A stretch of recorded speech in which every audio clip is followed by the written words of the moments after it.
Objection!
Objection!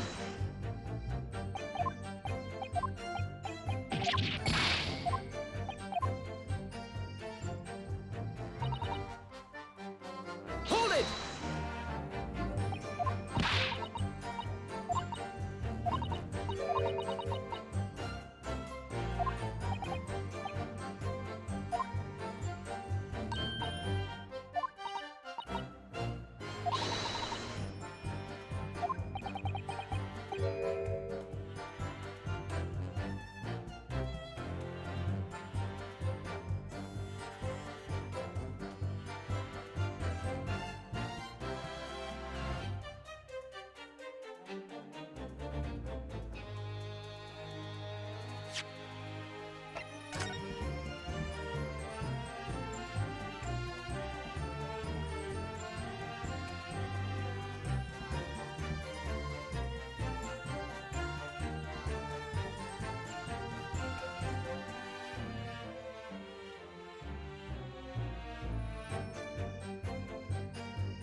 Objection!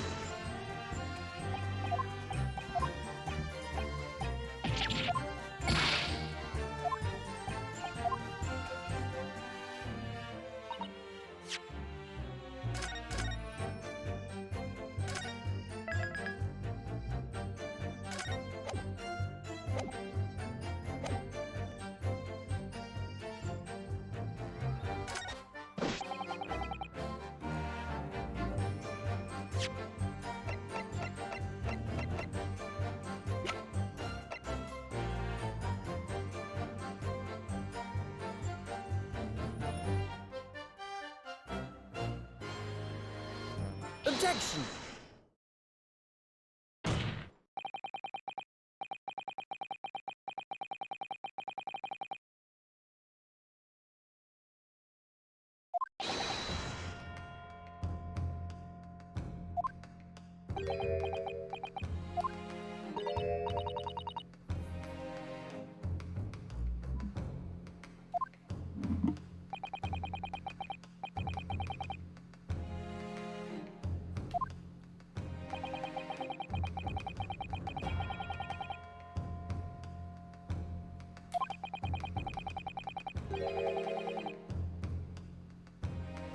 Objection!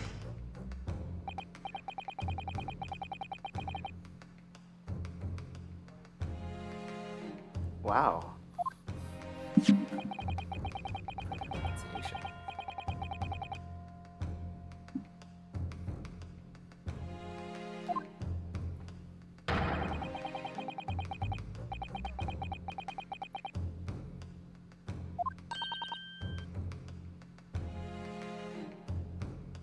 Objection!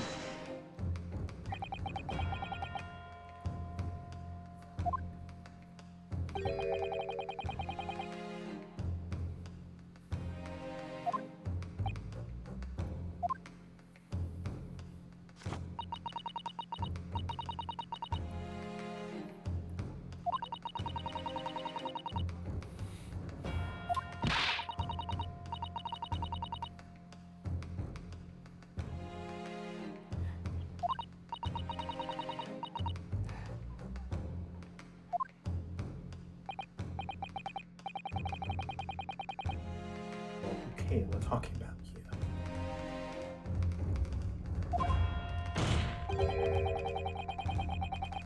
More than one thing in this case is mysteriously that he went around there.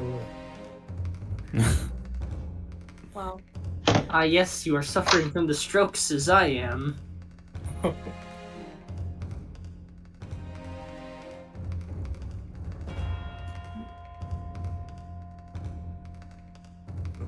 Classic. Ooh. Classic. Well, at least we won't be stuck on that part for so long. I actually forgot what was the answer. That was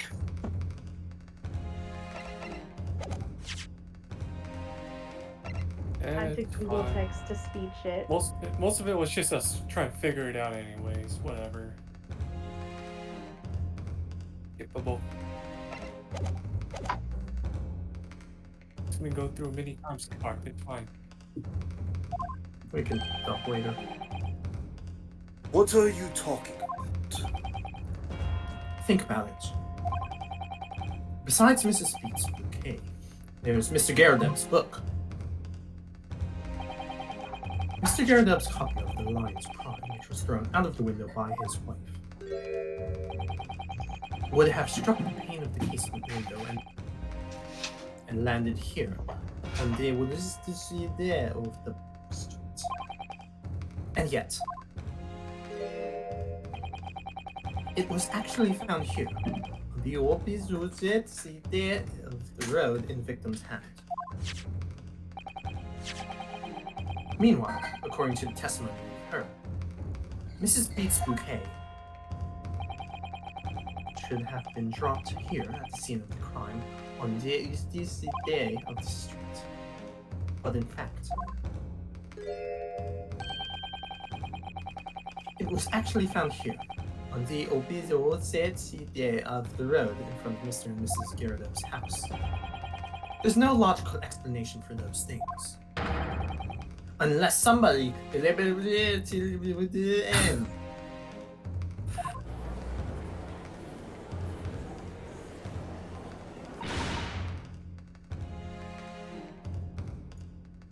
What are you trying to say? The way you're talking, it sounds like you think my Rolly's done something wrong. Don't you listen to a word that scrawny lawyer says? Twittering on about books and bouquets. Why should we care? It's nitpicking. That's what it is. Oh, good. Mrs. Garrett's come around. You might call it nitpicking, Mrs. Garrett. But deliberately meddling with the scene of a crime is a criminal offense. It's called...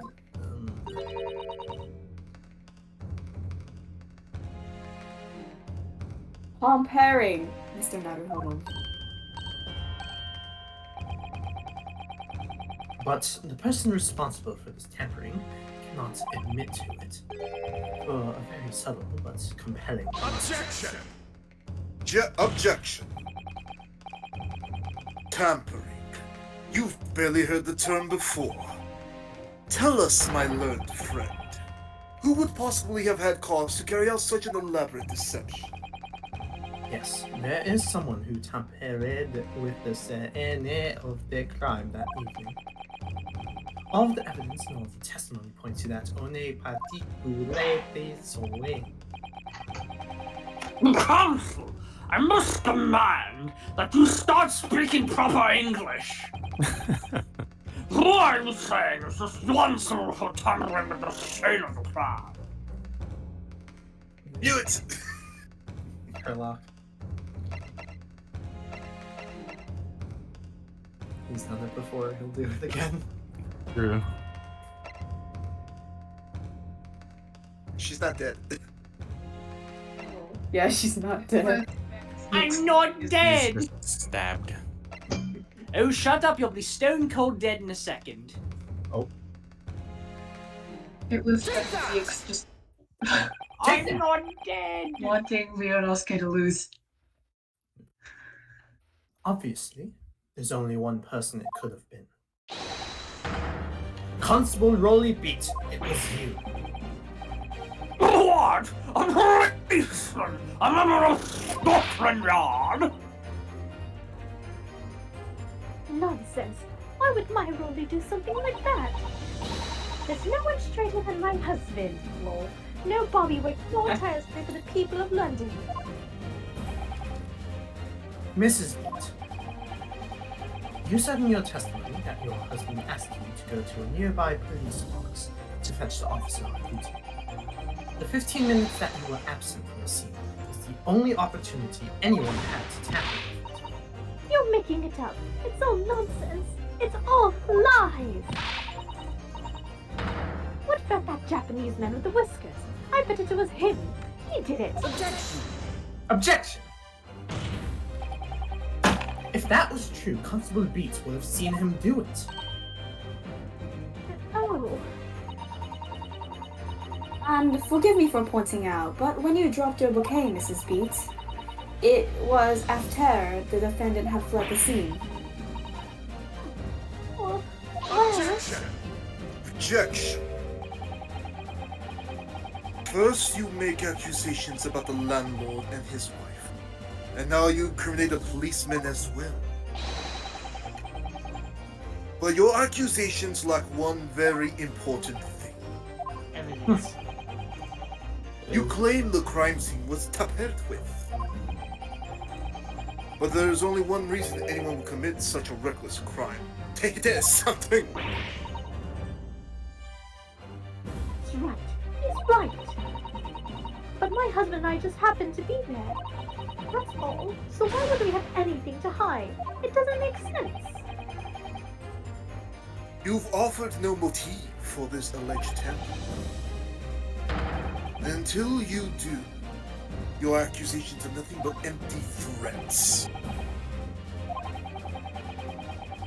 Constable Beats had a very good reason for wanting to tamper with the scene of the crime. That's to take away to this entire affair. So Naruhodo, Have you managed to solve this mystery? Counsel, you've made a very serious accusation against the London police officer. If you are mistaken, I'm sure I need not point out that your reputation as a lawyer will be irrevocably damaged. With that stock warning in mind, you'll now explain to the court the motive of this alleged tampering. Yes, my lord.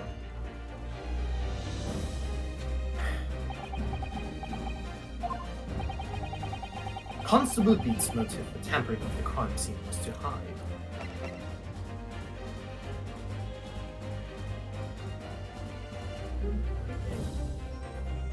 But he's dying.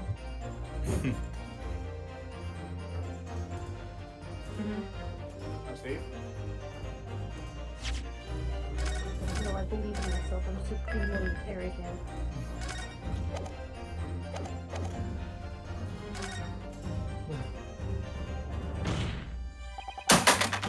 Where the victim fell to the ground.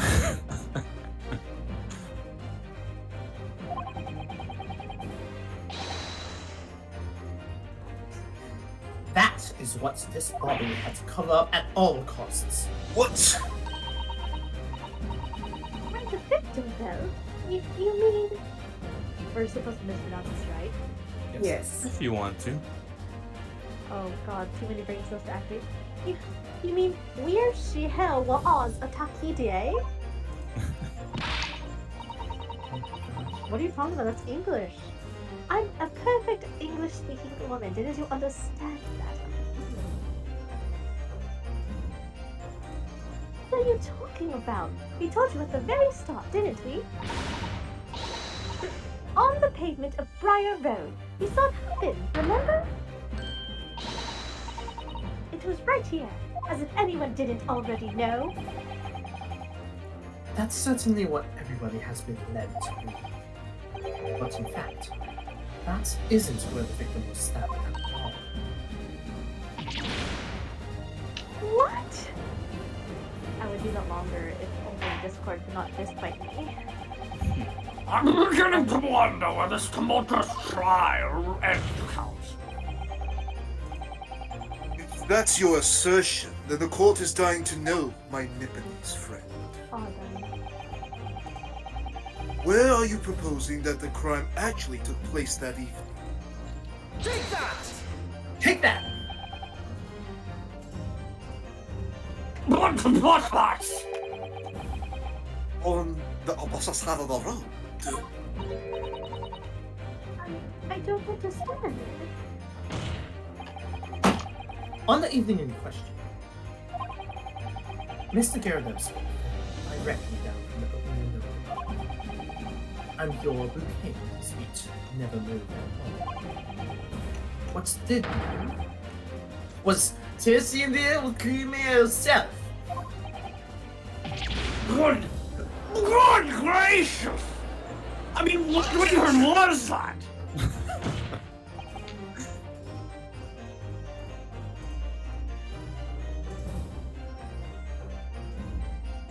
You hadn't been listening to the ample testimony the court has heard. But these witnesses both saw the moment. That's right. I saw it with my own eyes. It was 5 o'clock in the evening and already dark. There was the typical London fog on the ground. When you saw the incident unfold around two victims' aid,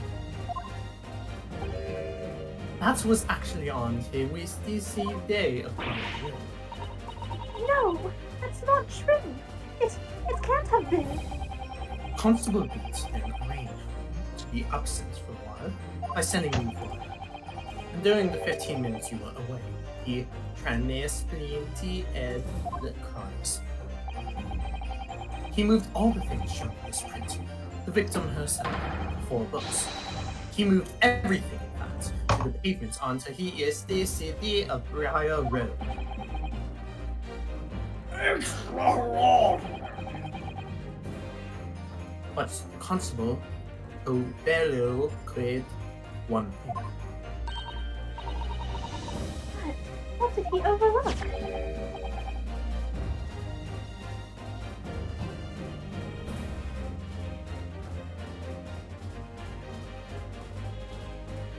bouquet, I presume.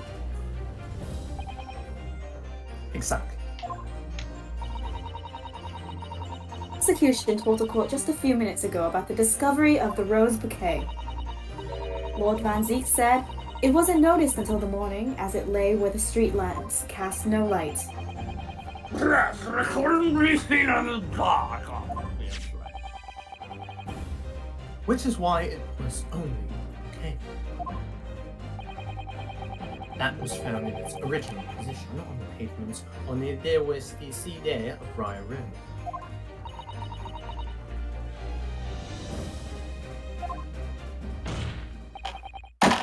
And that is the defense's theory about what really happened that evening. How do you respond? Constable Rowley beat.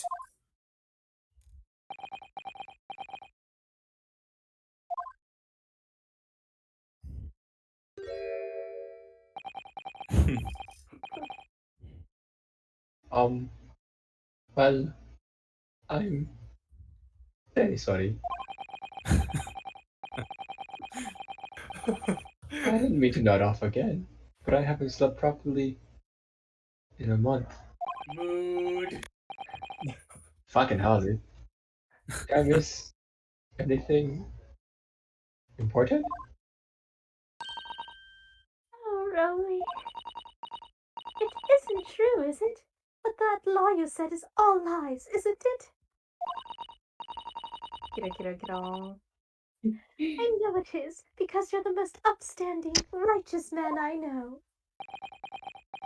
Jokes on you, I killed a man with his thumb. The man with this thumb. I had a dream. A terrible dream.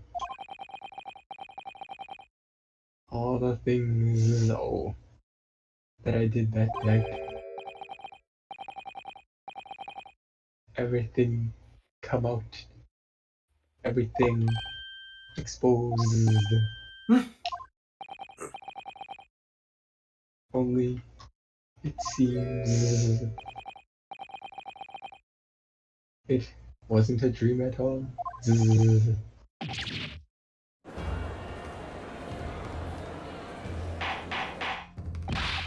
What's up?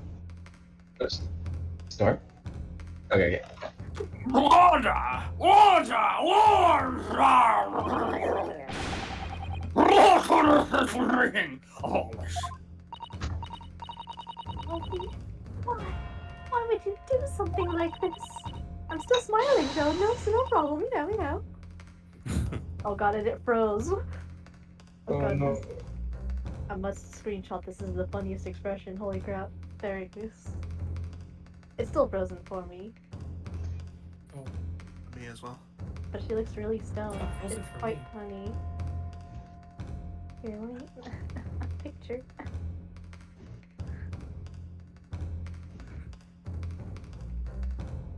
Oh, there it is. Okay. Oh. Wonderful.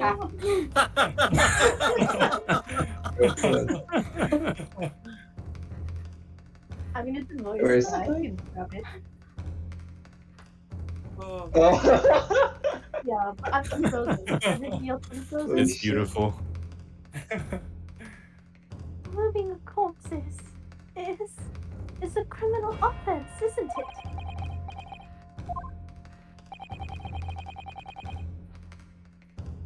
Wishing the victim dead should be one too. Constable, explain yourself! Why would you do this? As a respected member of Scotland Yard, your duty is to protect the good people of London Town.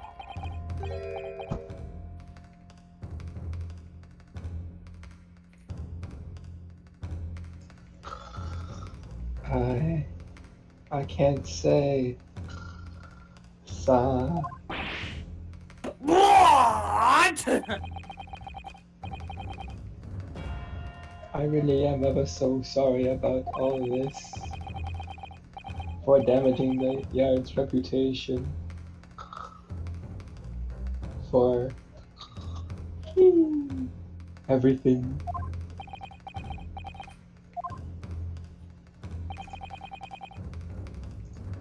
I have a possible explanation for why, on that particular evening, Constable Beats felt compelled to move the scene of the crime. I can think of one reason. What? How could you possibly know? You, a foreigner, presuming to understand the mind of a Scotland Yard policeman. And yet, Lord Fancies, it is this foreigner who has uncovered the stolen truth of the matter thus far.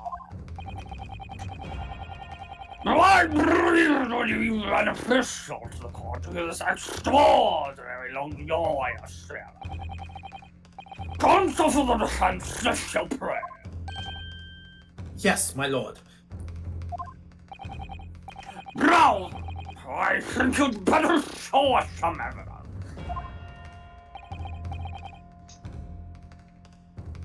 At once, my lord. England, Japan, it makes no difference where you come from. Human emotions are the same. And I think I have a fairly good idea of the feelings behind this man's actions. What gave us away the motive of customer police something like? Take that! Take that! I realize that I'm a foreigner in this land, and I have only just arrived from Japan, which is why all this information about London's so-called bobbies is completely new to me. I've learned that, though honorable, patrolling the beat is the most demanding work in the world, for example. In the peace, and looking into the citizens of this beast in all kinds of ways. There's no doubt that the young Bobby has started a great deal to do each day, sir. But for Constable Beat, the day in question was special. Special? How? On account of this beau quet, my lord. Oh, yes. It was our very first wedding anniversary.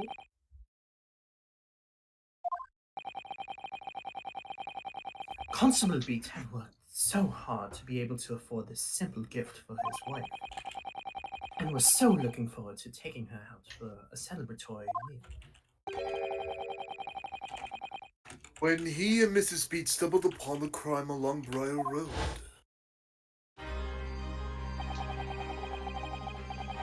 When he saw that shadowy figure through the fog collapse on the pavement ahead of him. What must have gone through this man's mind?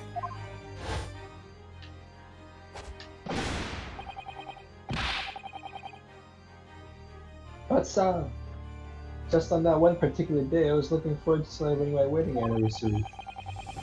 Mrs. Beats put up with the lot of being married to a Bobby like me. I wanted to show my dear wife how much I care.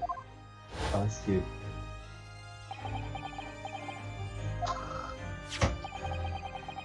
Wait, can you guys hear me snoring or not? Yeah. Okay, good.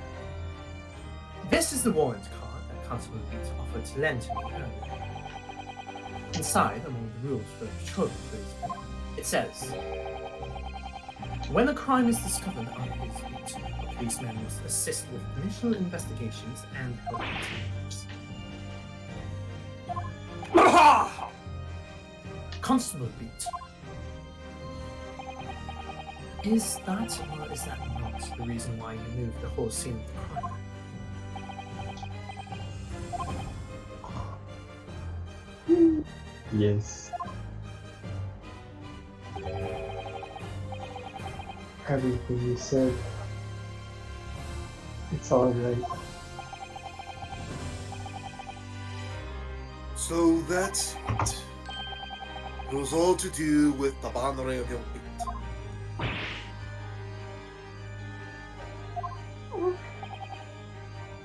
Exactly. To summarize, the incident actually occurred on Constable Beats. Good gracious! Constable! Do you realize the gravity of what you have done? It was the first time since I became a copper that I'd ever heard scorn. Oh shit. Stay close to me, Pat. The criminal could still be lurking somewhere. Oh shit. As we ran over to the scene, I had every intention of doing my duty as a police officer. We've got to report this to the station as quickly as possible. But then it dawned on me. I realized where we were, where the victim was lying, and what that meant for me. When a crime is discovered on his beat, a policeman must assist with initial investigations and help detectives. Why here? Why did this have to happen here? And why tonight of all nights? Why?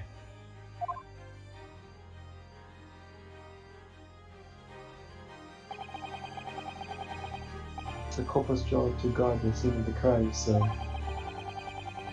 I told Pat she'd have to go to the nearest police box and fetch whoever was on duty there. It was then when I opened my mouth to speak. It just came out.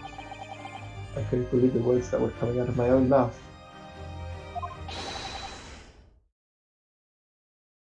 This is the beat next to mine, Pat.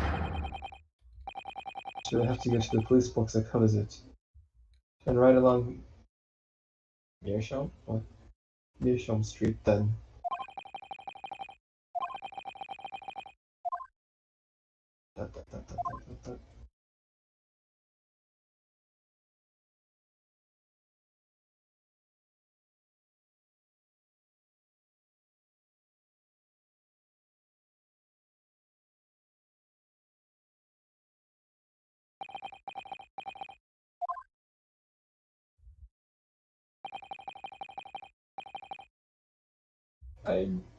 I'm... Oh, he's crying. Oh, I'm sorry. I'm so sorry. Oh shit, I feel kind of bad. What's going on? Oh no, what happened? Constable. I just wanted... just that one night to take my Patricia out for dinner. Oh, man.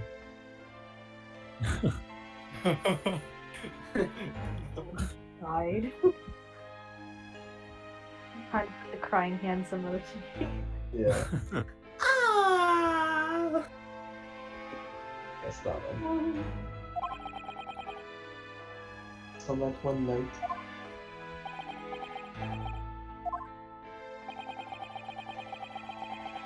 You knew that if the incident was on your beat, your evening of celebration would be ruined. And so you decided to move the entire crime scene outside your jurisdiction. Just across the street to the east pavement of Briar Road, which falls under the neighboring beat's care. See, I thought... Well, I was sure that the victim was dead, you see. I beg your pardon? Of course he did. Otherwise, my Rolly would never left. Wow. Never have? Okay. Otherwise, my Rolly would never have left the poor woman on the freezing cold pavement. I see your meaning.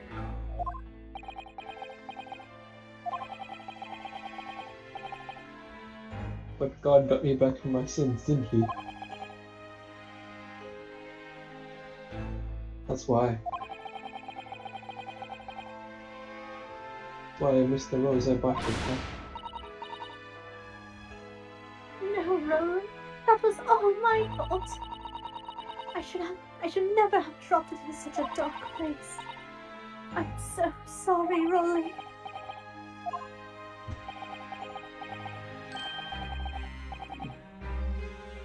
And can you tell us, Constable, how many books did you move from the one side of the road to the other in total? Oh, 4 it was. Yes, sir. Definitely 4. You've been dropped by Mr. Nyatsume, and the 4th being the one that fell from the window upstairs into the Gerideb household, of course. But what's made you place that book in the victim's hand?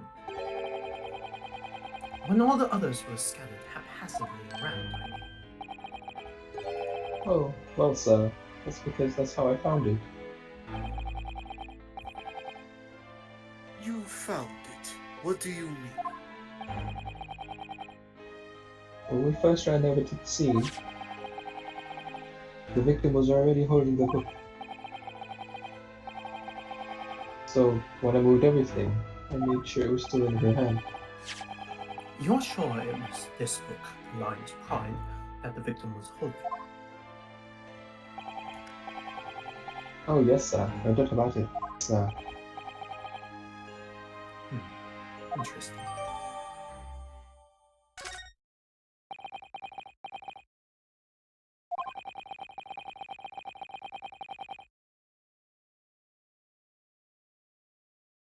I thought it was an open and shut case at the time, you see.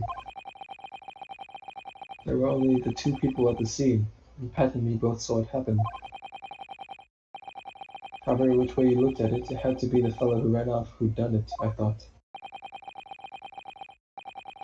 I couldn't see the harm, really. I didn't think moving it at all over the road would make a jot of difference. I suppose this is it for me now. I've had it.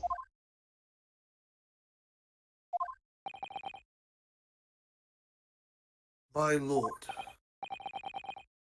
Yes, Lord Van Zieks. I believe that concludes the cross-examination of the witnesses.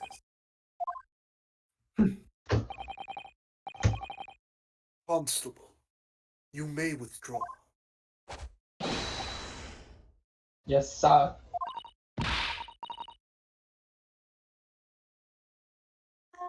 Mr. Prosecutor, sir, what will become of my Rolly? What will happen to him?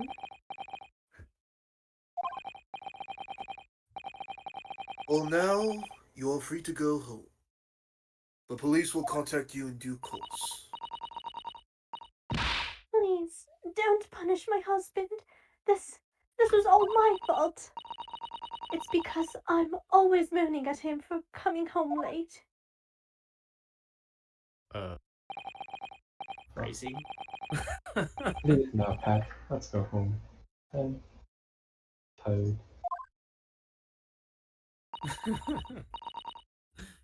All right then, my love. One last thing, Constable. Sir? Let this be a lesson to you. In the criminal investigation, every detail matters, however insignificant it may seem to you. Yes, sir. Carve that lesson in your mind. Also, that love sucks. Oh. What? And never again make the mistake of tampering with the scene of a crime. Yes, sir. And so,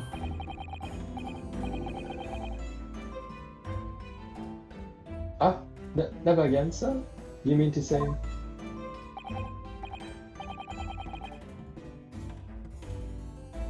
Leave now. The trial's not yet over.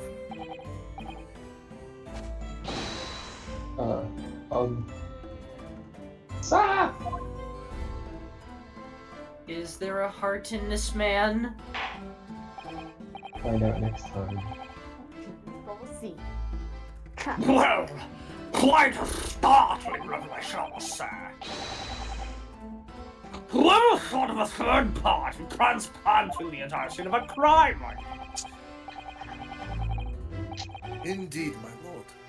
Nevertheless, There are some immutable facts here. Principally, that the accused Mr. Sosuke Natsume is the only person who could possibly have committed this crime. Sosuke Bosuke? Sasuke. Objection! Objection! No, I disagree. Now that we know the true scene of the incident, there is something else. Another person who could held responsibly with a knife in. Forgive me for being presumptuous, but I believe the prosecution is probably well aware of this possibility already. Lord Hendrix, is this true?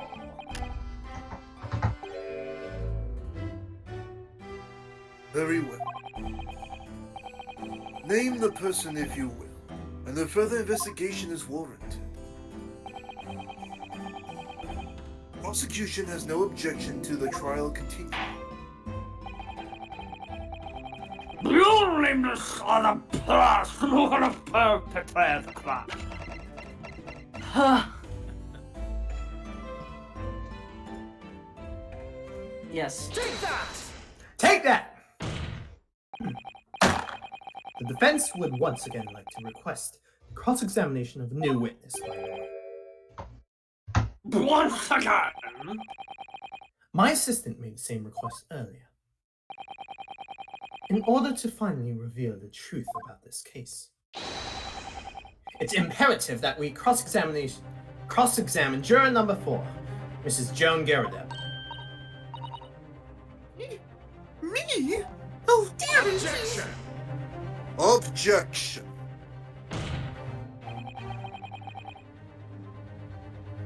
That request has already been denied. Objection!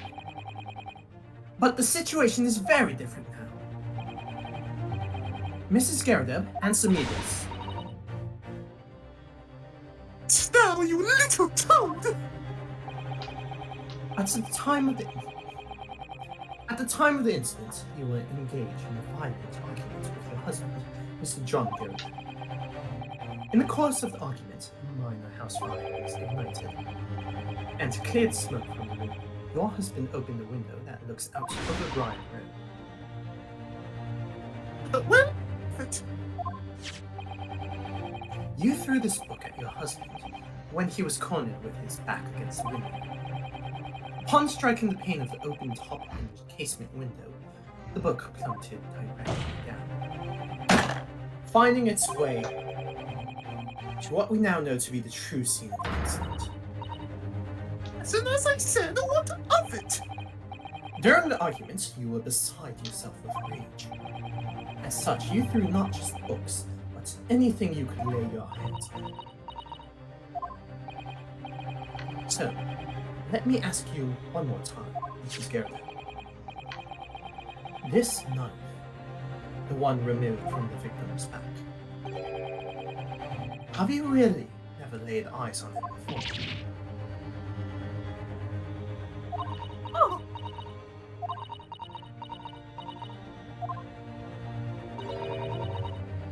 I don't recall it.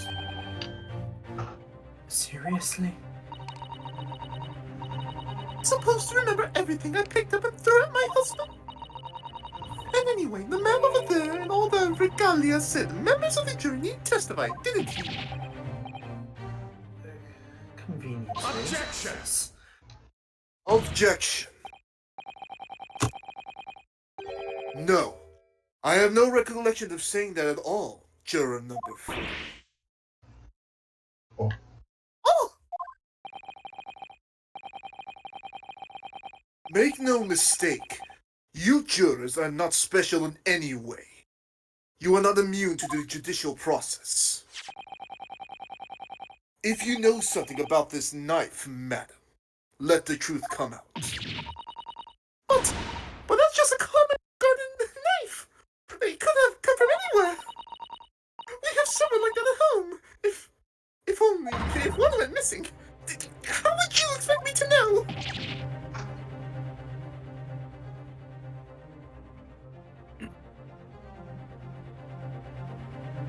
What's that?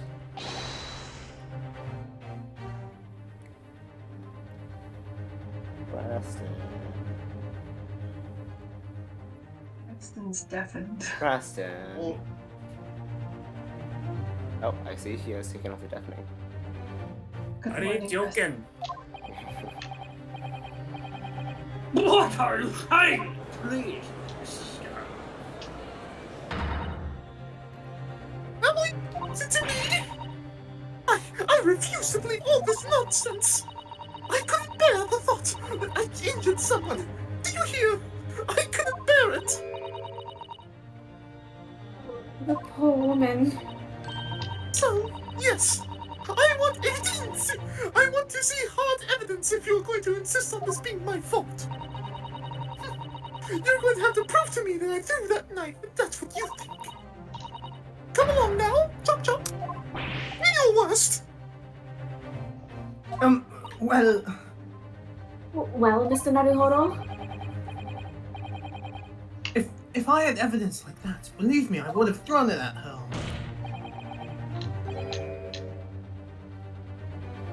Take the stand, juror. Oh! Prosecution does not object to the defense's request to cross-examine this one.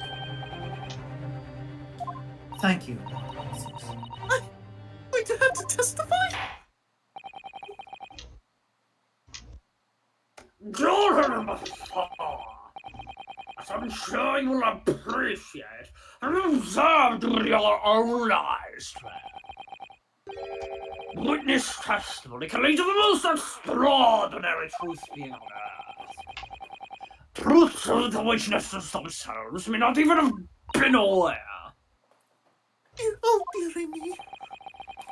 So I demand your full and unadulterated testimony, Mrs. Garrett. And mark my words, in this court of law today, we shall extract the truth. Do you concur, counsels? Certainly, my lord. Oh, that's what I'm hoping for, my lord. The truth!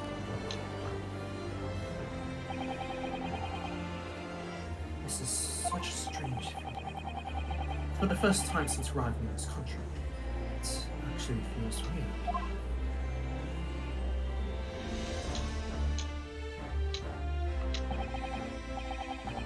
I'm here, in your belly, and I'm a liar.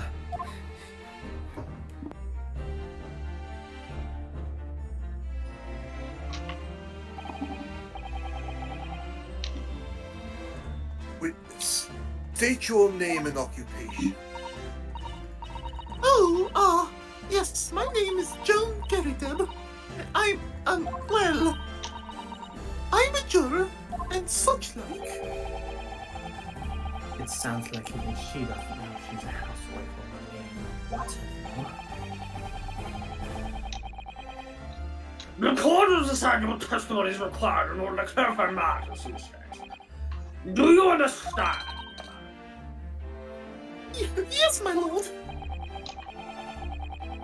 You will tell the court everything that took place in your household on the evening in question. And I warn you, do not attempt to hide the truth. Oh, dearie me.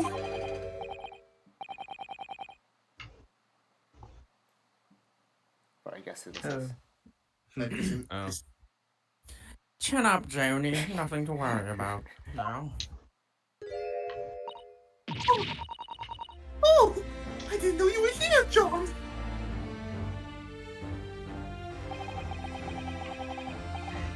Forward-facing Gyarados. So symmetrical. And there's no hand. He doesn't look like a moon anymore. That's true. Wasn't only you in the room that day, old thing, was it? Rather think I ought to testify as well, don't you? Your knee, dear. Don't you worry about that. hardly notice it. I'm not the sort of chap to leave a comrade to face disciplinary action alone. Oh, John. Oh, that's a really cute metaphor. Oh. I presume you're Mr. John Garrett. Yes, sir. Former second lieutenant of the 3rd Regiment of the 4th Northumberland Fusiliers, sir. Oh, That's a title and a half. it's way down there. Seen my fair share of action and now living the quiet life, as it were. Quiet life.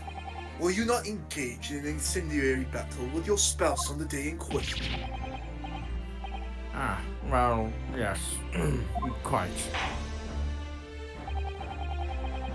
I believe this may represent a first and proud history on British corps.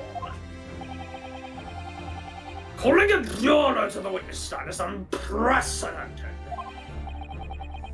However, the court will hear your testimony now, juror number 4, and of your husband.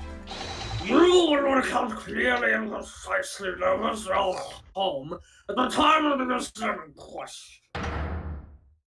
Sir, at once.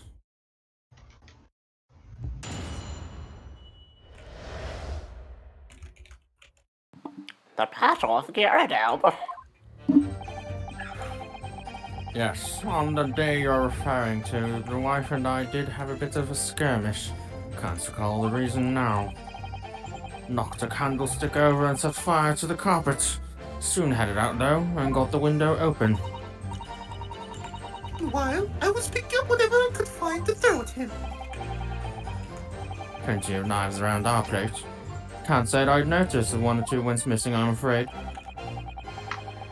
If that bally thing in the victim's back really was one of ours, you'll have a job proving it, I think.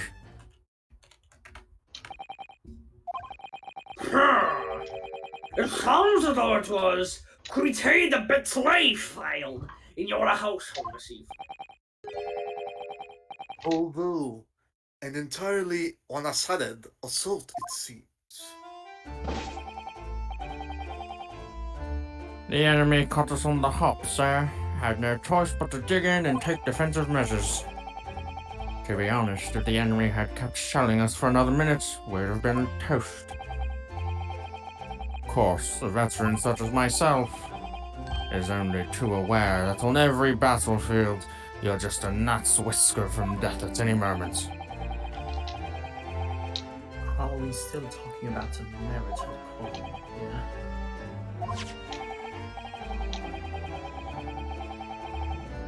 I must say I'm dubious that this testimony will shed any light on the origins of this shark knife. In combat, one's focus narrows such that surroundings are barely noticed. These witnesses may not be able to offer anything more than they have testified already. This may be a dead end. Van Zieks may well be right.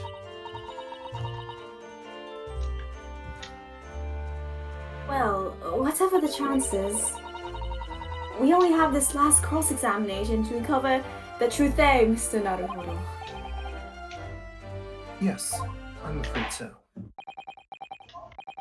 Then come through. Begin your cross-examination.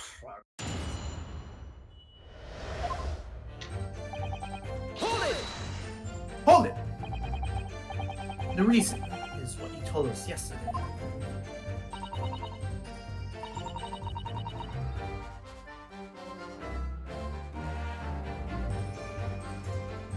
Yes, that's right, if I remember correctly.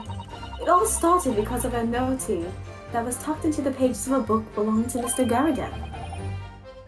Rather, as Scion 8's note, in fact.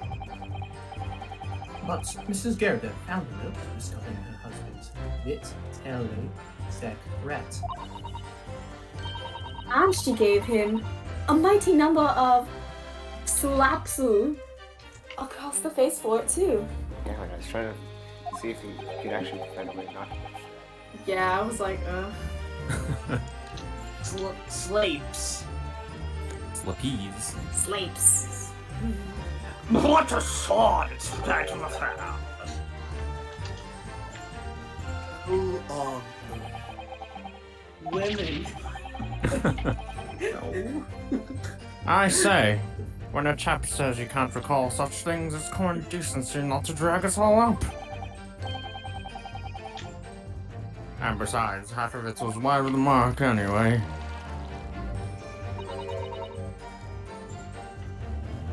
Likely story.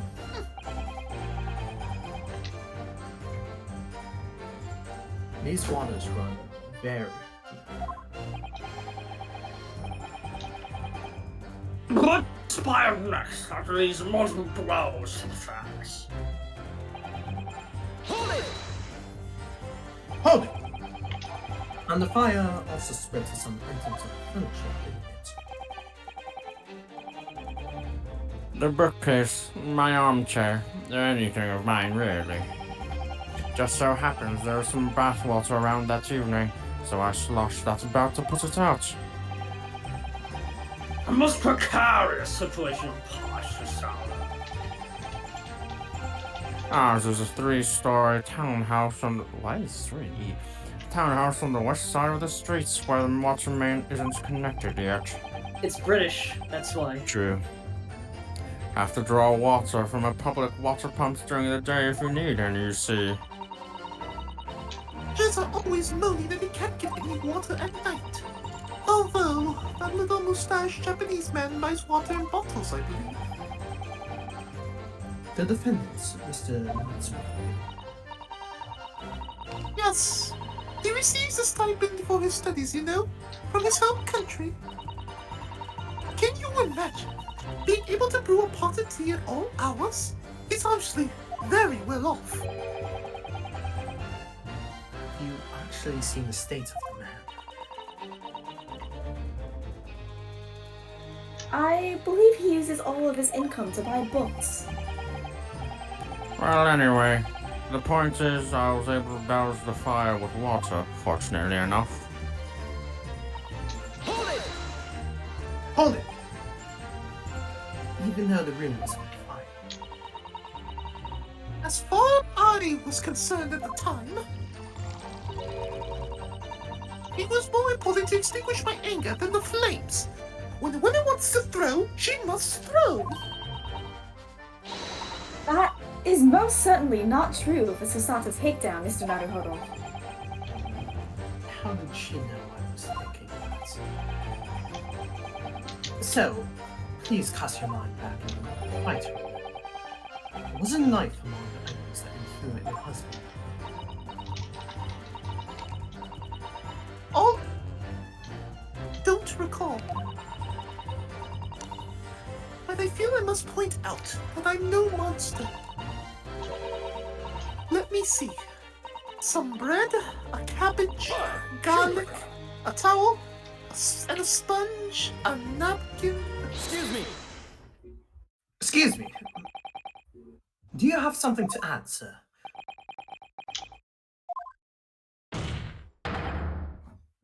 Mr. Garadeb. Don't shoot! Sorry. Did your wife's remark just now? Sorry, can I get back for folks? Did your wife's remark just now bring something to mind? Nothing of any significance now. Just that the barrage of projectiles the old thing launched in my direction was so much more solid than she implies. Books, bricks, and the fire poker I seem to recall. Ouch. And the woman's aim is uncanny. She landed a directive that every good grief, woman, we're not at home now. This is a court of law. Oh, so sorry, dear. What's she even doing with a teapot here? Honestly, John, I would never have thrown such things at you, obviously. Well, take a look at this then. How do you suppose that's happened, No pipes! Had this thing in my hand as usual at the time of the onslaught. Knocked it clean out with one of her soft projectiles, she did. Yes. And when I went to pick the thing up, it was broken in two. I'd like to see a sponge do that sort of damage. I see. Your pipe was broken. It would never have been sent flying unless it was hit by something pretty solid. Anyway, I've managed to bandage the thing up for now. Oh, you are exaggerated, aren't you, dear? Your voice is so high that it clips. No. I wonder what we should make of this account. The defense believes Mr. Garrideb's remarks just now to be of great significance. Objection. This war veteran's words only tell us one thing. Betray a fiery wife, and pipes, as well as hearts, may be broken. Sentimental wisdom, perhaps, but hardly worthy of adding to the form of testament. Indeed. Consent, one may say. Might one? In that case, would you at least permit us to examine the pipe, sir? Well, I don't see why not. Oh, dearie me, there you go again, trying to Ingratiate. Okay. Oh, dearie me, there you go again, trying to ingratiate yourself with a young lady. Oh, John. Oh. Very well. The call is sent to gentlemen's pubs.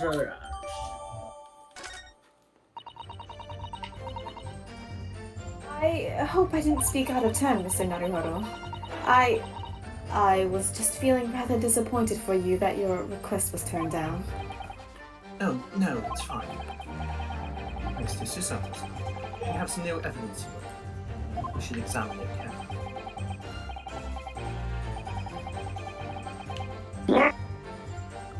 Republics, now we can return the crux. What can we tell the court about the knife to attack the victim? Well, it's first on the knife.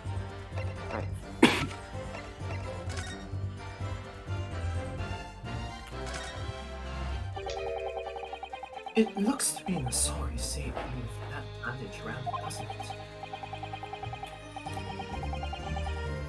But for some reason it feels slightly ominous to me. Like it's trying to shout out a warning. Probably because it's the same blue as Mr. Garrideb's dressing gown.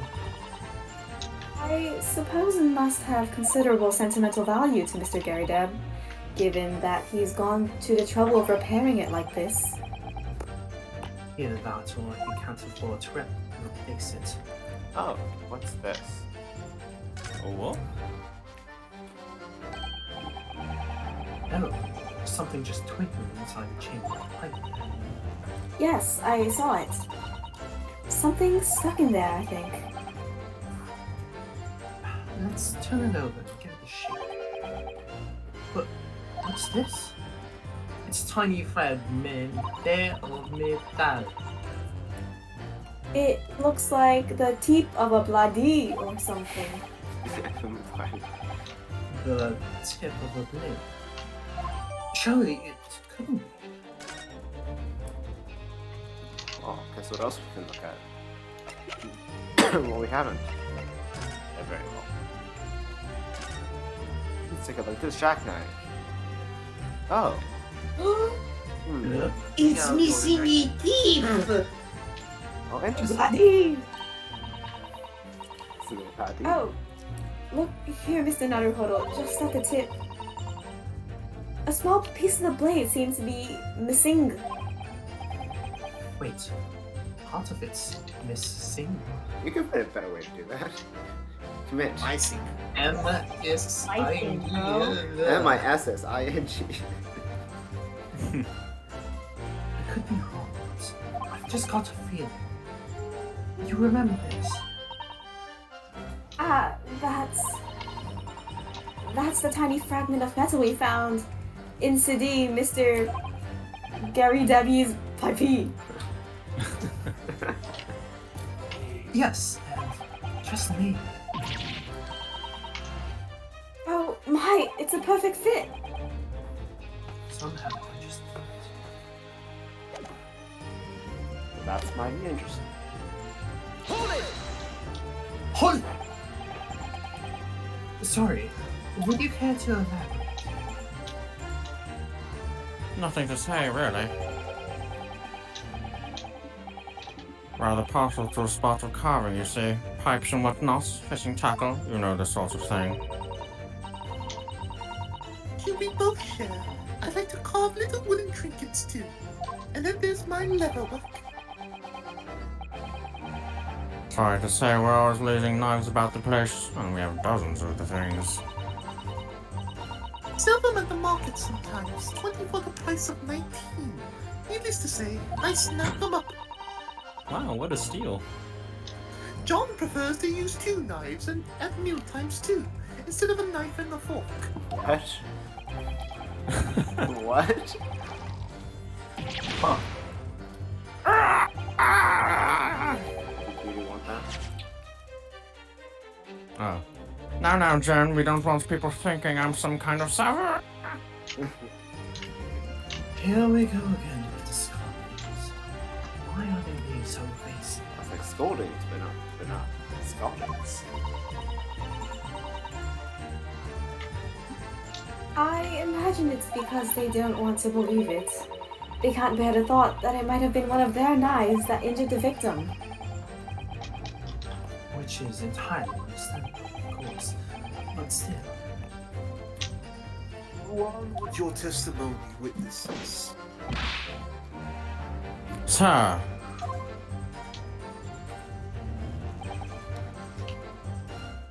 Hold it! So, you have no intention of admitting it was your knife, unless we can produce a proof.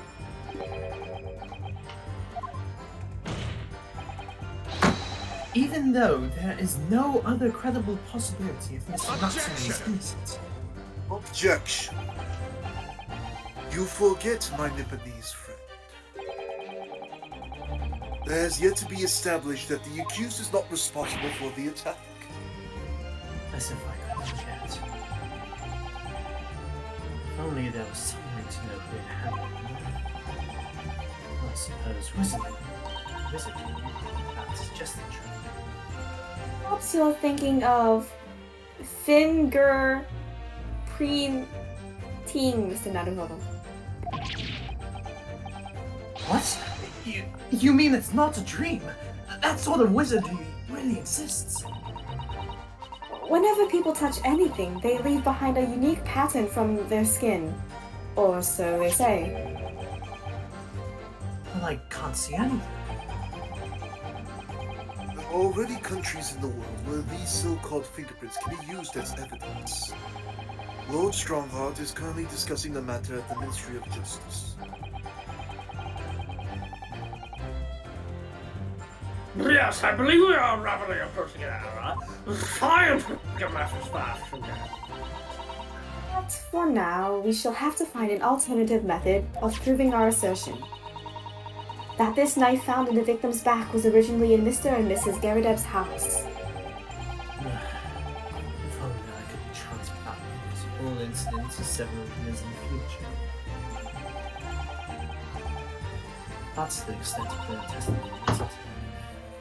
What do you think, Mr. Naruhodo? Well, I think we've heard all of this before, to be honest. I can't say I'm particularly confident that we'll be able to prove anything new from his testimony. But in this cross-examination, it's absolutely essential that we establish how this knife came to be at the scene of the incident. Yes, I know. I'm sure both of them must be feeling very worried. Worried that, in fact, a knife belonging to one of them that caused the victim's injury. If we could find even a tiny shred of evidence to support that theory, it would clinch this trial for us. It would explain everything. Yes, It would. So, your Sosaki says, you must find that last crucial piece of evidence.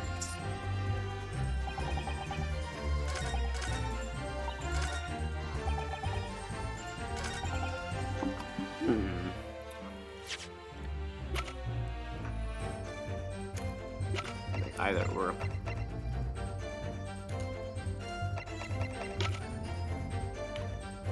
Okay, let's just examine it.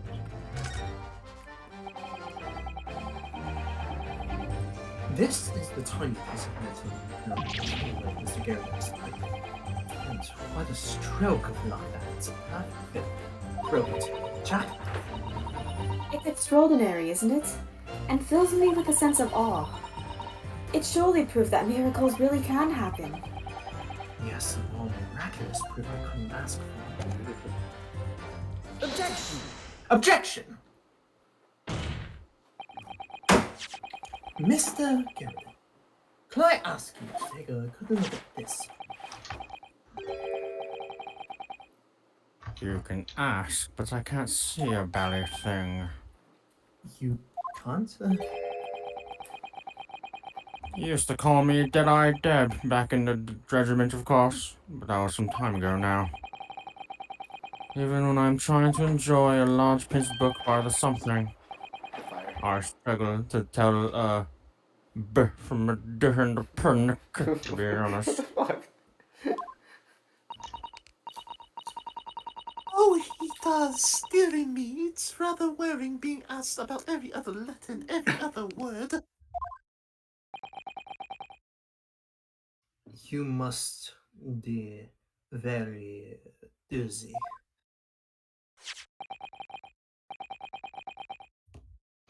What is that? A tiny scrap of metal?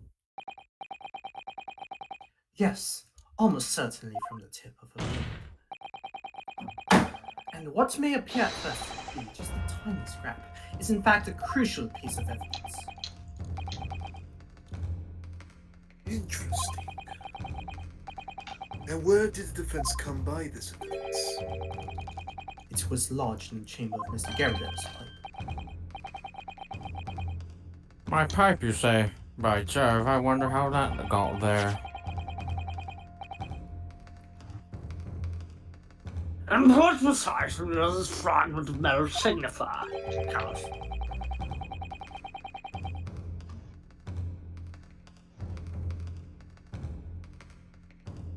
Are you suggesting that it is in some way related to the matter of the stabbing, Rara?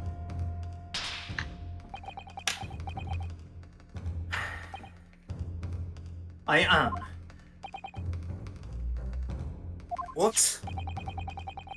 When put together with another piece of evidence already in the court record, I believe this tiny fragment of metal will unravel the whole truth of this case.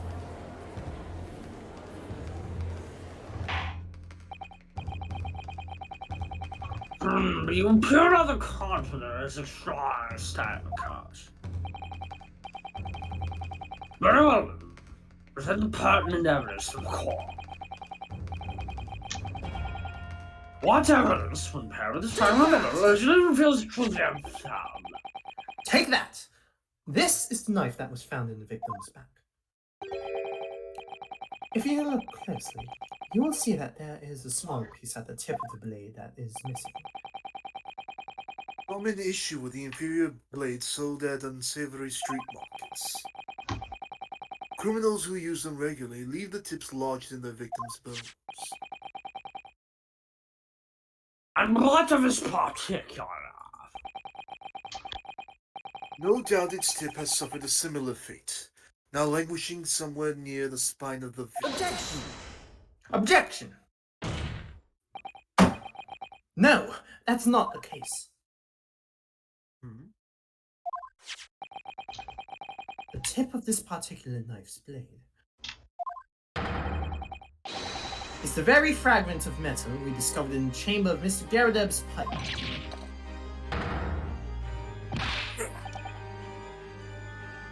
Good grief! Lord Van Sakes.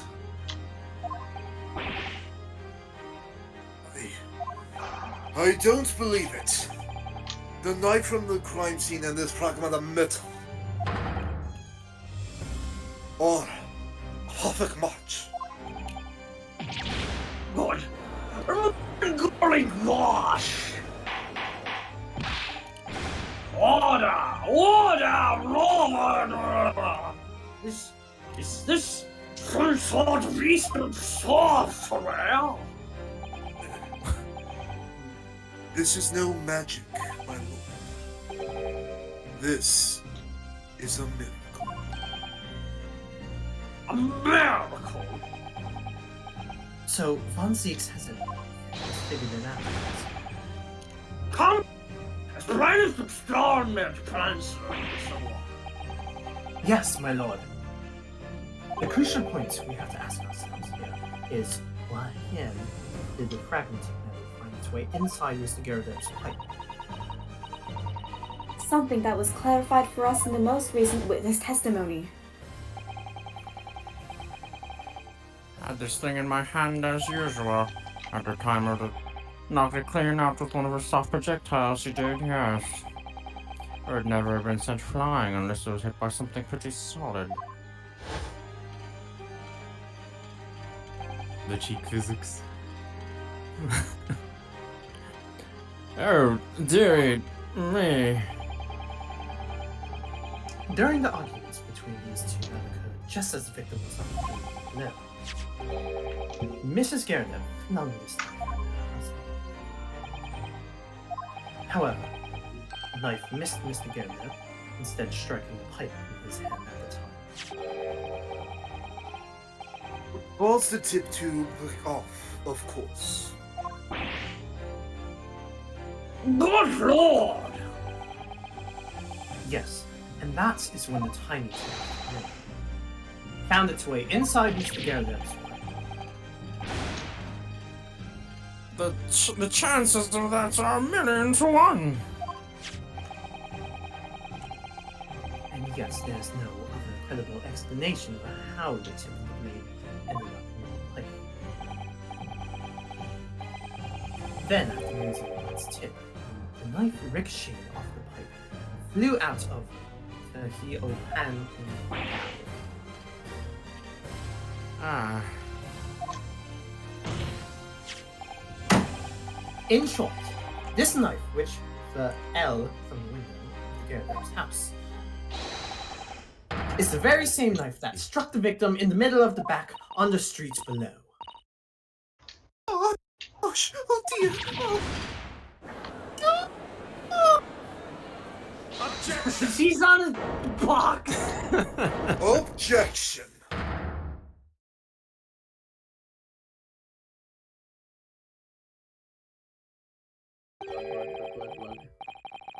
A full-bodied theory. I'll give you that. A complex bouquet of seemingly trivial points, plausibly arranged to create an almost passable vintage. Allow me to toast my learned friend's characteristically Nipponese approach to bottling his argument. Sorry. After all, it is just a theory. The bottle, I fear, is cold. Because you see,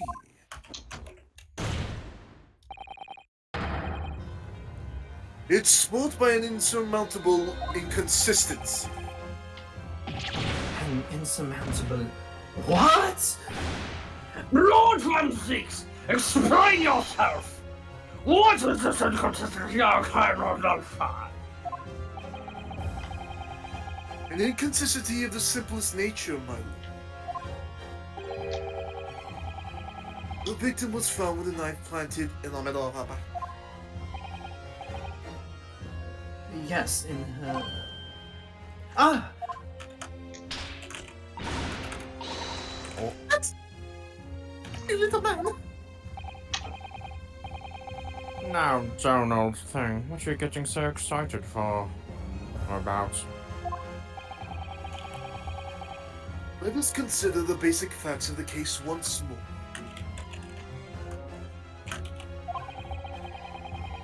The victim was walking along the pavement before being stabbed in the back and falling to the ground. If the knife that struck her had fallen from above, there's no possible way it could have been planted itself into the victim's back. Yeah.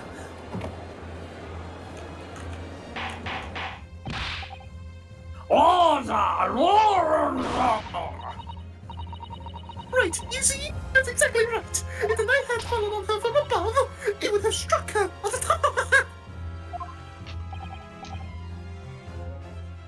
Well,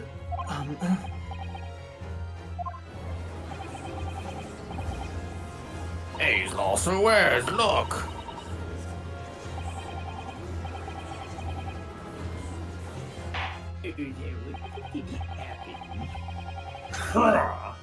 Would appear the defense has made a rather spectacular blunder.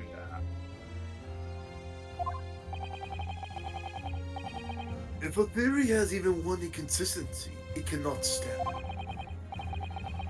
Your theory, my learned friend, is history.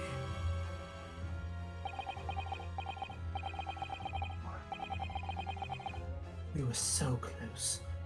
I could see the truth. I was so sure we were on the right track. But now the way has been blocked completely.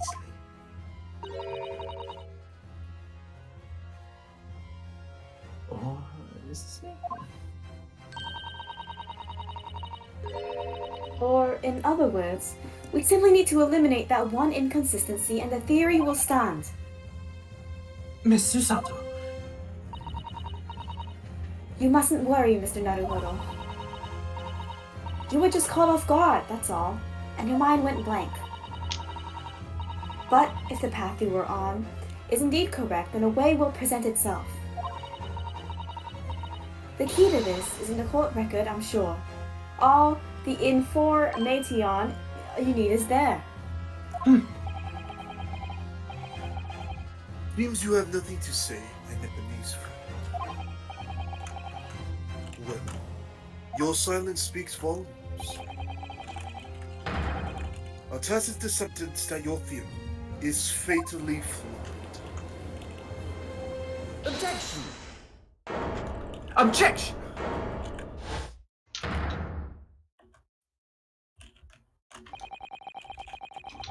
This inconsistency doesn't mean I was on the wrong track. It means that I need to sharpen my mind and dig deeper for the truth. It's a tacite. Yes! If the knife fell on the victim from above, there's no way that it could have hit her in the middle of her back. Under normal circumstances, that is. What are you implying?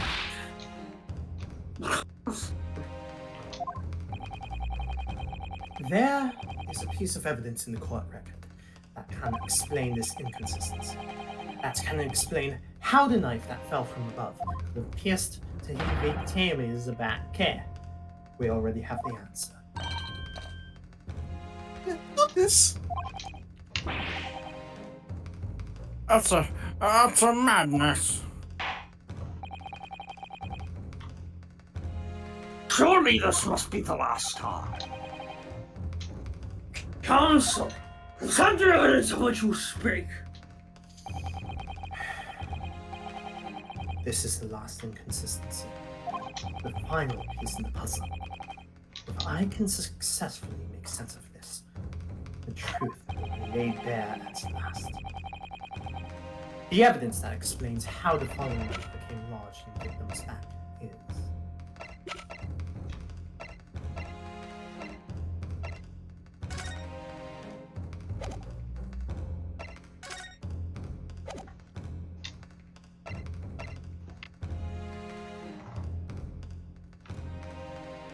I know it has to do with the window and the way it's facing, so I think the picture is probably the best. You want to know what I think it is? What do you think it is? Yeah, you should say first. I think it's the book that was in their hand, because they're like, oh, there's no way it would go into their back sideways, so since the knife supposedly fell straight down, so they have to be like back is facing up, so they're like face down, so they're like bending over. So like, oh, why are you holding the book? The book? This is correct. So yeah. Would not. What? Fine. We take risks here in this courtroom. I'd rather not. Especially when you only have one shot. life left. Technically, you actually restart at in the same cross-examination with all 5 coins. Now you tell me. Yeah. I was stressing for no reason. Why did anyone say anything? Well, I mean, we didn't know. I know. Why do you know? Because I've had it happen to me before once. So you want it to happen again? Take that! Yes. Take that! This to he forfeit the bouquet that was removed from the scene. This is the final piece of evidence the defense will present. Hey, it's music. The burnt book. Is that not Mr. Garland's book?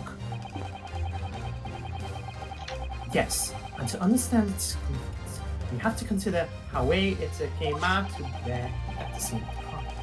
This photographic print clearly shows the book in question, and the victim holding it in her hand. As we all now know,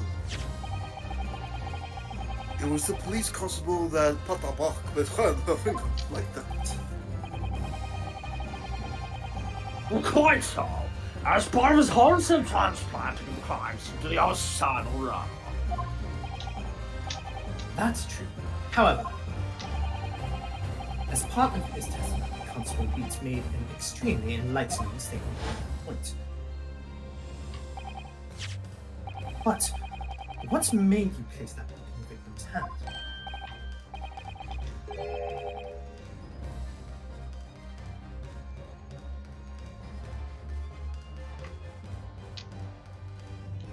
Still there, John? Oh shit. Oh well, sir. That's because that's how I found it. When we first ran over to the scene, the victim was already holding the book. So when I moved everything, I made sure it was still in her hand. In other words, the victim had already let it put the book up of her own volition. And clearly, that must have been their foray she suffered the most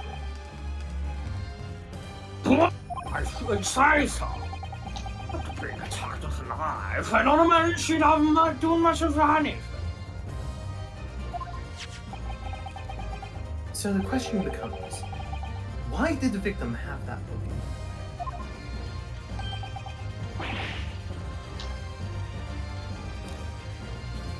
By Zingo. I think I'm beginning to see what may have happened now. Oh, dearie me.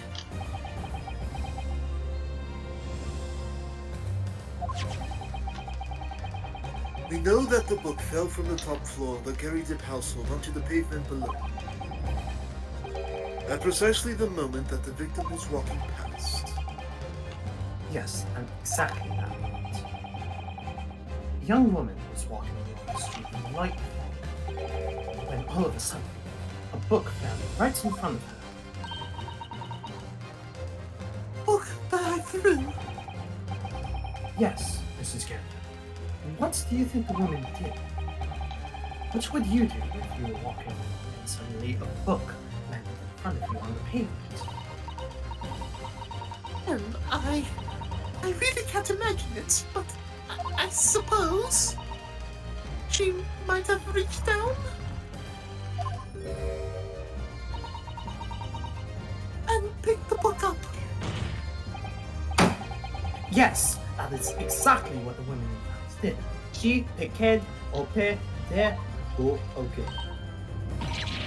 Oh heavens! And when the woman reached down to pick their book up, what position would her have been? That's right. Facing the sky, completely, utterly defenseless. Then, in the very next moment, while the woman was still bent over picking up the Dead. The next object fell from the green hub, jackal, straight into the middle of the road. And at that same time, walking by chance directly behind Miss Green was the defendant, Mr. Soseki Nyatsume. Well, I never. It appeared to Mr. Nyatsume that the woman simply collapsed on the floor. Dark and afraid. Here, the then better said the knife falling on her finger.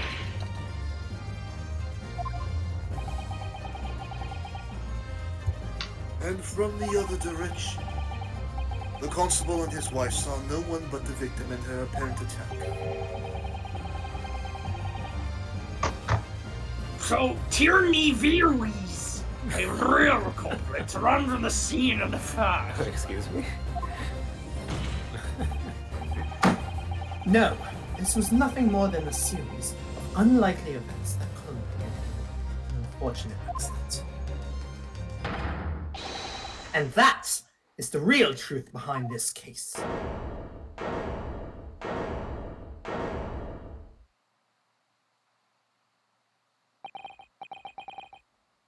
Well, Mr. and Mrs. Garadab.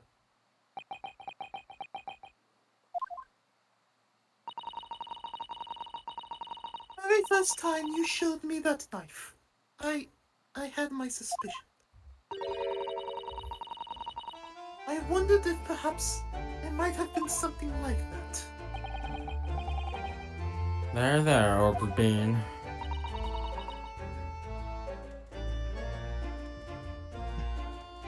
Poor Mrs. Garadab.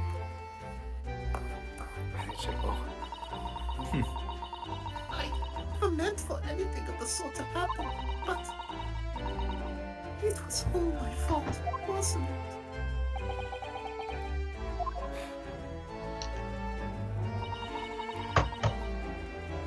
Take full responsibility. I let my anger get the better of me. I threw that book. And I threw the knife as well.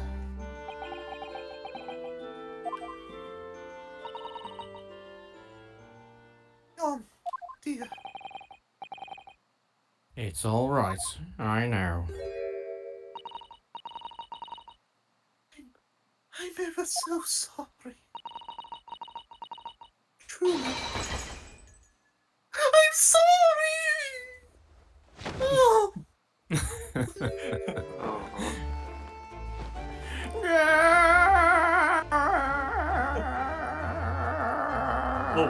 Oh. His knees. Oh. Yo, he burned his pants.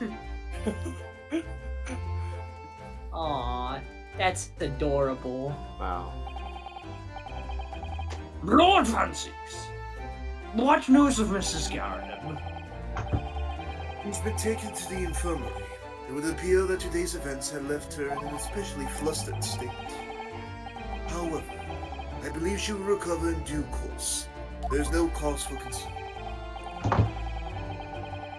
Yes, unbeknownst to themselves, they caused what could have easily been a terrible crash. They shall have to prepare themselves for the consequences of their actions. There is some good news, however, my lord. I have just had word from the hospital where the victim is being treated. Her condition is improving steadily, and the doctor believes she will regain consciousness soon. It's strange. We've been talking about the victim all this time, but we've never once met her. How wonderful. The woman is out of danger, it seems. Yes, that is good news. So, Mr. Soseki Natsume, where the hell did you come from? Yes! I haven't talked in so long, God. I don't remember how I did this voice. Let's see. On behalf of my fellow countrymen, I would like to take this opportunity to beg your pardon, sir. You came from your distant eastern homeland to study our great British culture, and have been repaid with immeasurable unkindness. Please accept our heartfelt apologies. Racist. Everyone's a little bit racist.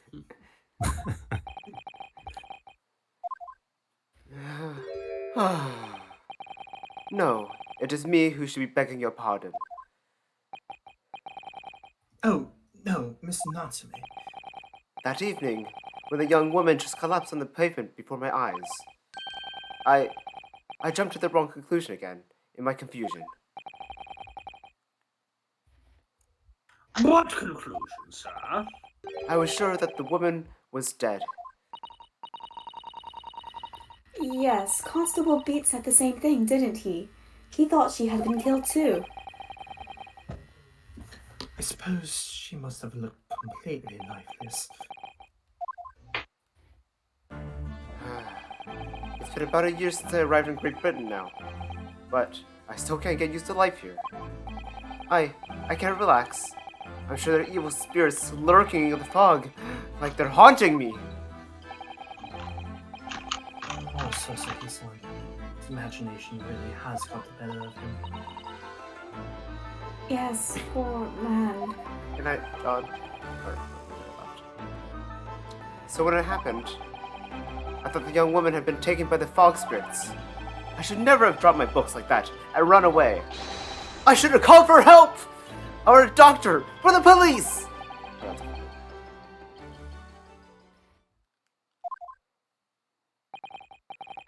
Instead, I've managed to create a rift in the relationship of trust between our two empires. And for that, I am truly sorry.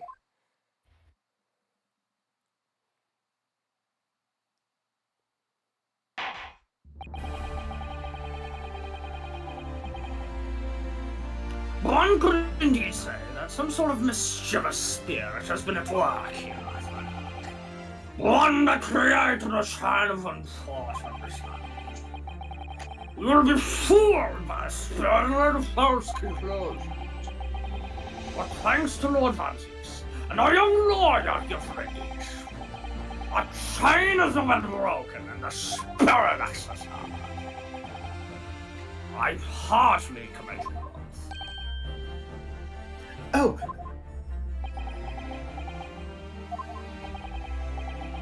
Now then, ladies and gentlemen of the jury.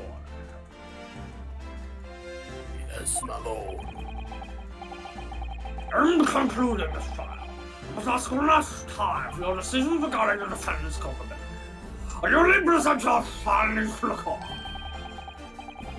As the foreman of this jury, I can assure you we've reached a fair and just conclusion. Good morning. Morning. I do declare the truth can be extremely cruel at times. Well, I didn't suspect the woman next to me, that's for sure. Wait, hold on. Sitting in for the old bean whilst she's out of action, you know, but I know what her decision would be.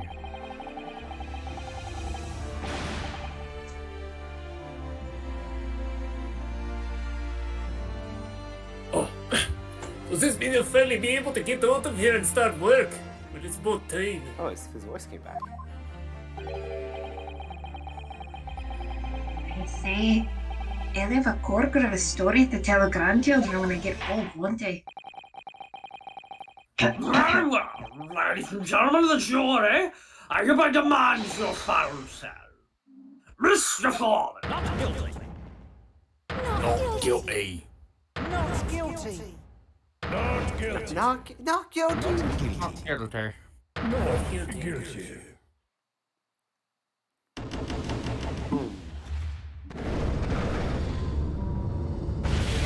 Yeah, we did it. Yay. Yay. Very well, Mr. Soseki Nyatsume, I hereby pronounce you not guilty. Woo, go me. Yay! Penny. I'm free. Jake's got like I got some shrapnel in my eye. Imagine, like, everyone in that room, their eardrums are blown out. Oh, my ears! What? Run finally, Mr. Nyatsume. Oh, yes, Lord, sir. You are now a free man, Nyatsume. It is my hope that you will continue to further your education in British culture. And may you never again be brought before me. Oh, yes, sir. Of course. All my life. I swear I'll never set foot in a courtroom again. Transported to tears. And I actually pressed the court record. Thank you, counsels. Court is adjourned. What a stupid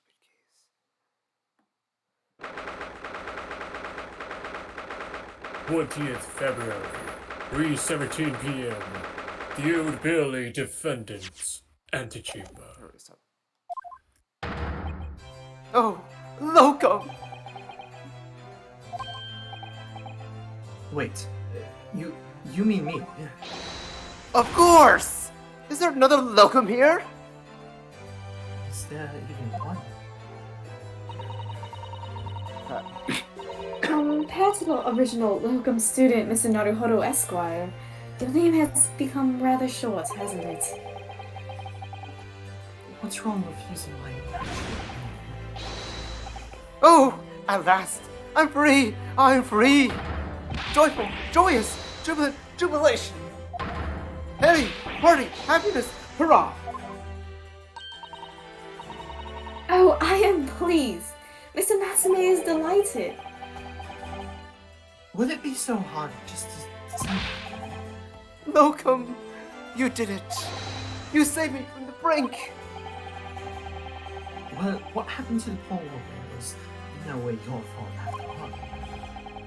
I'm just glad everyone can see that now. No! Not that! Lovely, loyal, Locum, lawyer. Yes. I mean, as I said before, I've never just got used to life here in Great Britain. Every time I look over my shoulder, I see foreigners. I see towering brick buildings. And from high up windows, I see them looking down on me, laughing. Look at that little hunchback. Bring it back, Joe. Oh, dear. I'm sure it's all in your head, Mr. Nyatsume. But today, you, Locum lawyer, gave my gloom the boot. You stood firm behind the baronial bench before all those babbling British. You battled to the bitter end, laying bare the baffling truth. And when I beheld the blinding fireworks among the beams of the Bailey's roof, I bellowed, "Behold, the best barrister ever born!" Well, that's very flattering. We're very pleased for you. This has given me a wonderful anecdote to recount my old friends back in Japan. An anecdote? Is that to become for my hard work? I think that's short. That? Ah, there you are, my dear fellows. I apologize for keeping you waiting. I rose late this morning. Oh, Mr. Sholmes, what a pleasure to see you. I see I am here not a moment too soon. A disaster has been averted, I'm glad to say. Oh. The trial shall begin presently, Mr. Naruhodo, and I wish you the very best of luck. It's just finished. What? No! Then my haste was in vain. I don't know why, but I really like Sholmes' pose whenever he does this.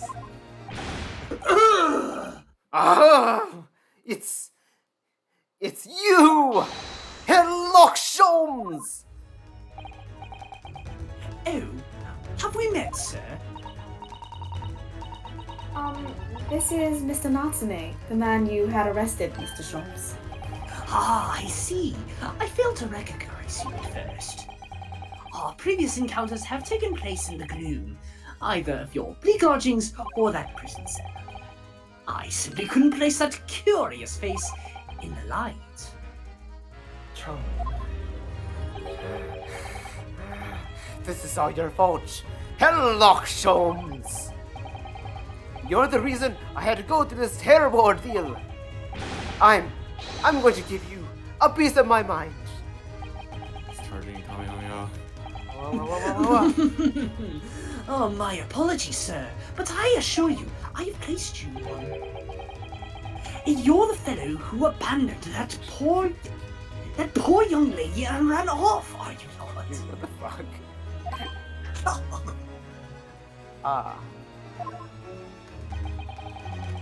Had she been taken to hospital more urgently,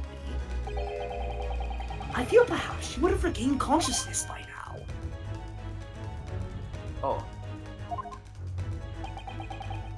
But it was unavoidable, I'm sure. We are but human after all.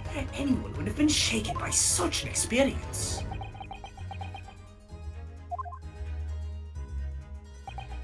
I do feel very badly about how I behaved. Oh, well, never mind. Now then, what was it that you wanted to say to me, sir? Nothing. Oh, priceless! Oh, I am sorry, really, but... that was quite priceless. Poor Soseki-san. Still, on the bright side, you have an extremely entertaining experience without paying a penny. And it would seem you were not even found guilty. But there is no bright side. Whatever do you mean, Mr. Natsume? Even after this, I'm still cursed by the spirits. And no, by the Reaper! Fun seems. I haven't forgotten, you know, what facing that man in court means. Even if you're found not guilty, you're still doomed! It will be alright, Mr. Natsume. Hmm? If the Reaper appears trying to make trouble, I will protect you. Hiya! With the perfectly executed Susato takedown. Yay, assault! Much as I like being turned on my head, a bit of warning might be nice next time, Miss Susato.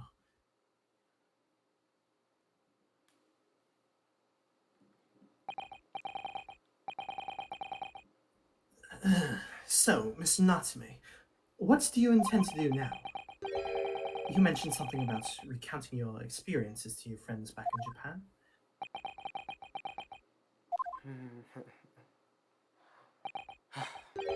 Yes. I intend to return to my homeland soon. It has already been a year since I arrived here in Great Britain. I visited universities, libraries, bookshops. I've been honored with the tutelage of professors. I've learned so much about the wealth of literature here, and the city is shaped. And I've come to realize that it's my calling to sail home and tell my fellow countrymen about it.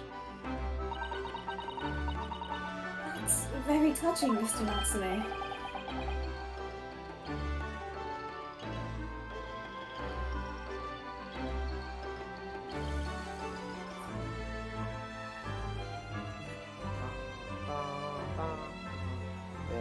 Mr. Sholmes, are you right there? Or else I'll keep singing music to this song. Hello, G. We're currently waiting for Mr. Sholmes. Yeah, seems like his mic stopped working again. Oh. Welcome. Oh. We're doing an Ace Attorney stream right now. Looking now. Hello? There we go. Yeah, we hear you. Bum, bum. Okay. Or in perhaps less veiled terms, you wish to withdraw halfway around the world to escape the terror of the Reaper's curse? That's not it at all! Bullshit.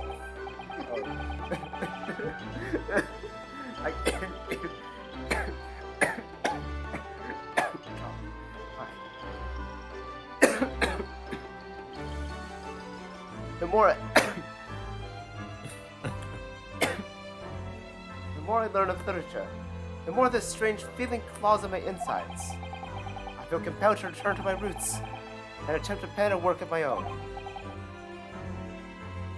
Oh, I see. Work of literature by Sasaki-san could be an interesting read. And what about Miss Susato and yourself, Mr. Naruhodo? Sorry, what about us? Will you return to Japan alongside your moustached compatriot? Why would we? A week has not yet passed since we arrived in London. And only now does it feel as though we have finally found our feet. And you are accommodated in a hotel at present, are you not? That's right. But we need to find lodgings before it bankrupts us. I've calculated we can only afford another 10 nights before our entire budget is exhausted. Oh no. Well then, you could take my lodgings. Oh, the windowless room. Ah, but what it lacks in windows, it more than makes up with the floor, ceiling, and walls. Housing crisis in a nutshell. And of course, I'd be happy to leave behind the accursed evil spirit. Oh my, an evil spirit. Mm-hmm. Oh, kitchen. Now, can we see it? Might be a cat and No. dog too. Oh yes, it tries to suffocate you while you sleep. It's an infallible wake-up call. Literally. Well, think about it, if that's alright. Perhaps I can offer a more welcome alternative. Would you consider taking lodgings with me? But really? Well, a vacancy has conveniently presented itself. Though it is up in the attic, I might add. Are you sure it isn't just a storage lot? I spoke with the landlady this very morning on the matter of price, and Iris is cleaning the room as we speak. You must come at once. I presume you have no luggage to speak of? Oh, this is simply wonderful! What an honor to be invited to take lodgings in the great detective's office's attic!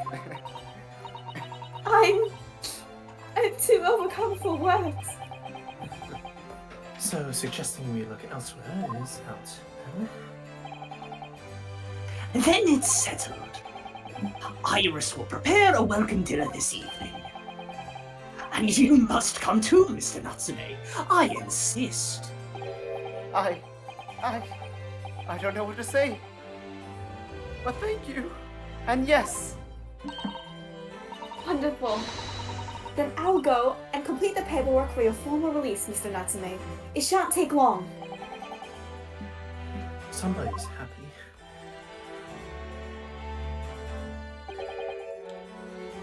Locum. I knew that you wouldn't let me down.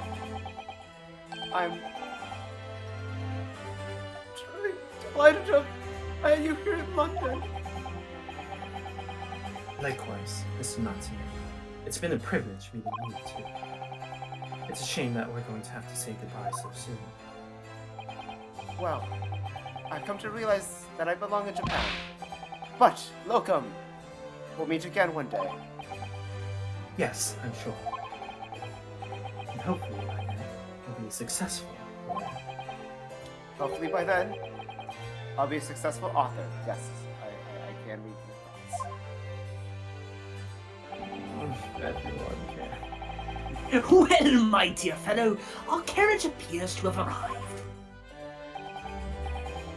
Shall we go, Mr. Naruhodo? Yes, Mr. Shoulders. I've little doubt Mr. Nyatsume will be released in time for dinner this evening. And so, if Soseki-san's innocence is successfully established, you rode with Mr. Shoulders through what was to become your new home, 221 Baker Street.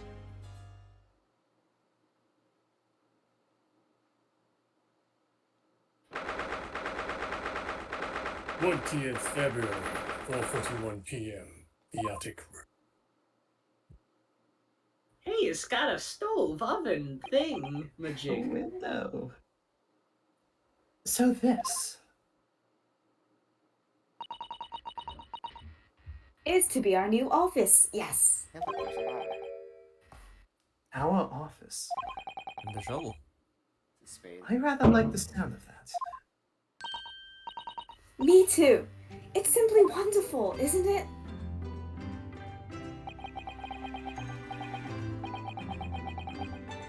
I hope you can see this, cousin. It's only a small step. Oh, but I can. But I'd like to think we're getting a little closer to your dream now. I'm here too. No, you're not. Shut up. So, my dear fellows, do you like the place? No.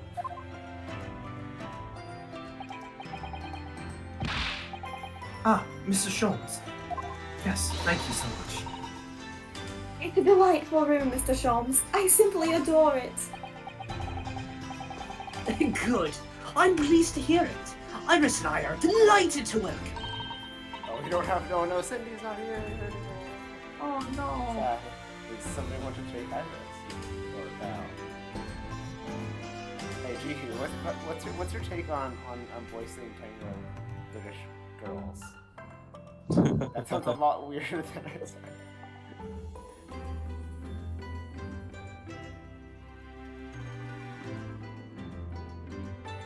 Does anyone want to take Iris? Tammy, maybe? I'm playing Genshin Impact though. Oh my god. Does one of your sisters want to take Iris?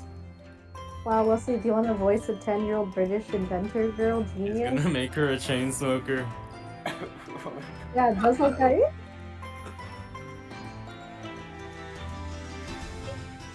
That's how she was doing it just now. That's the word. I didn't hear it though. Yeah. It's because I'm far away enough from her. Oop. I'm gonna choose a random person, and that random person could be Preston for having little voices. In most Wait, what? Well, Give it a round of applause. All read her line at the same time, so she okay, yeah, becomes fine. like all of Negan. us will read her line in your own interpretation. Give us a 3, 2, 1, okay? Alright. Say no. I hope everyone. I hope everyone is happy. 3, 2, 1. Oh,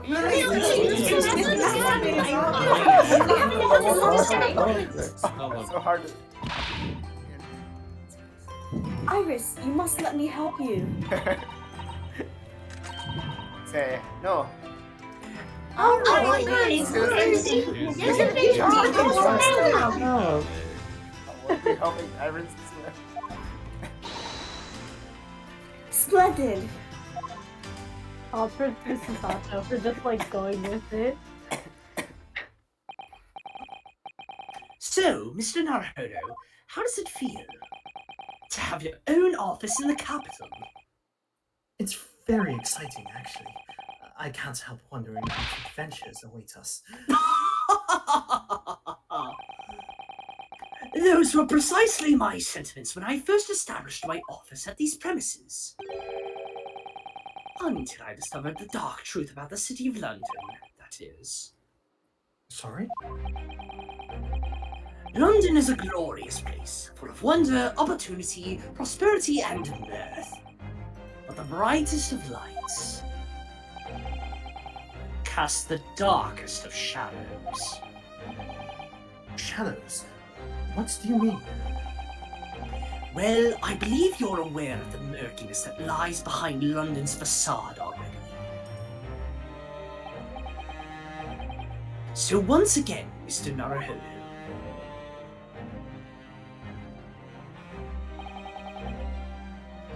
welcome to London.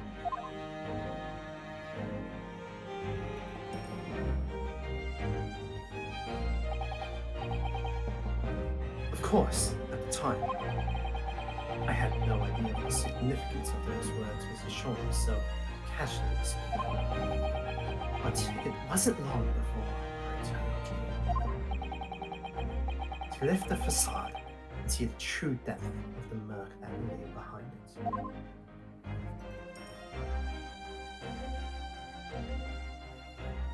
And